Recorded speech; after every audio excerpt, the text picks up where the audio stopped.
We're coming up, so you better get this party started. You gotta join me.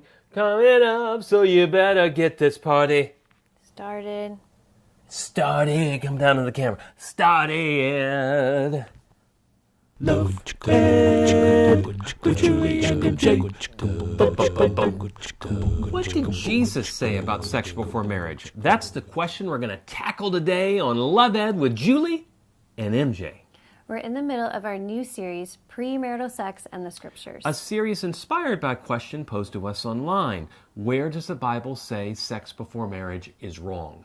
We already admitted in the first episode of this series that there is no specific commandment regarding premarital sex like there is for adultery. But last week we shared a passage from Hebrews 13, which makes it pretty clear that's what's true for the marrieds is true for the unmarrieds. All of us are called to honor marriage by keeping the marriage bed pure. But does Jesus himself have anything to say about premarital sex? Again, Jesus doesn't address the topic by name, but listen to what he says in the Sermon on the Mount as recorded in Matthew 5. You have heard it said, you shall not commit adultery. But I say to you that everyone who looks at a woman with lustful intent has already committed adultery with her in his heart. For starters, Jesus confirms God's condemnation of adultery. But how does that relate to premarital sex? The very same way Jesus relates adultery to lusting. Jesus literally puts lust on the same level as adultery, saying that merely thinking about having sex with someone is as wrong as actually committing adultery. Then, after Jesus says that, can you imagine if someone had the courage or stupidity to raise their hand and be like, yeah, Jedi Master Jesus, I hear what you're saying about lust being as bad as adultery and all, and I mean, you're clearly the chosen one, so no argument there, but what if someone were to actually have sex with someone without lusting to whom they weren't married, as long as neither of them are married, is that okay? Those are the kind of things you say when you are desperately looking for a loophole. And who in their right mind would imagine Jesus responding, oh, you're not married yet?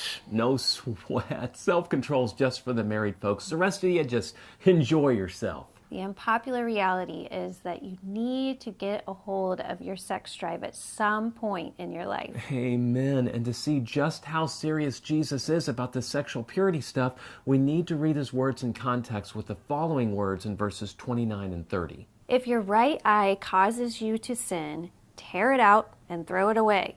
For it is better that you lose one of your members than that your whole body be thrown into hell. And if your right hand causes you to sin, cut it off and throw it away.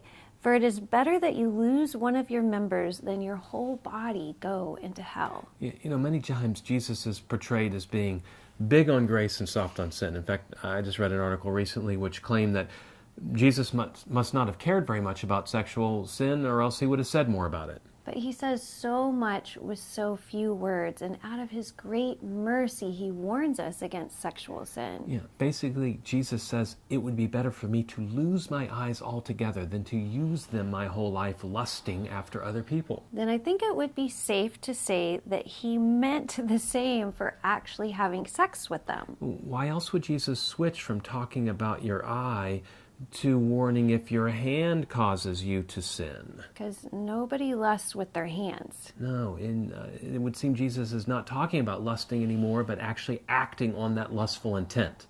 So while Jesus never specifically said the words, premarital sex is wrong, to believe that he was affirming of it would be a huge stretch. And it would be wishful thinking. Speaking of thinking, it is safe to assume that Jesus is using hyperbole when he suggests self-mutilation instead of sexual sin. But the dramatic imagery has a purpose, to help us clearly see that sexual sin can truly send us to hell. That does not mean that sexual sin is less forgivable than other sins. No, absolutely not. But it's more that sexual passion and pleasure is such a powerful force. If you've experienced it, you know what we're talking about.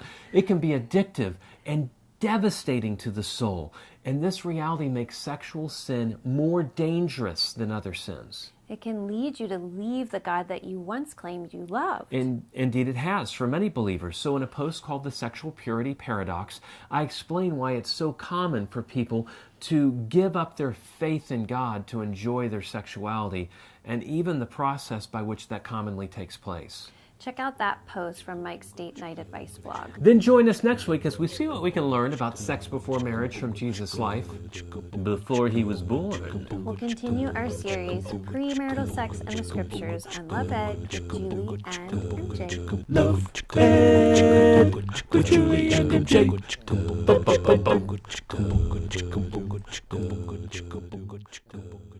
Pinching my butt. All right. I didn't say what you thought I said. I said itching. Don't King Tut. No, you do tut and I'll do the itching.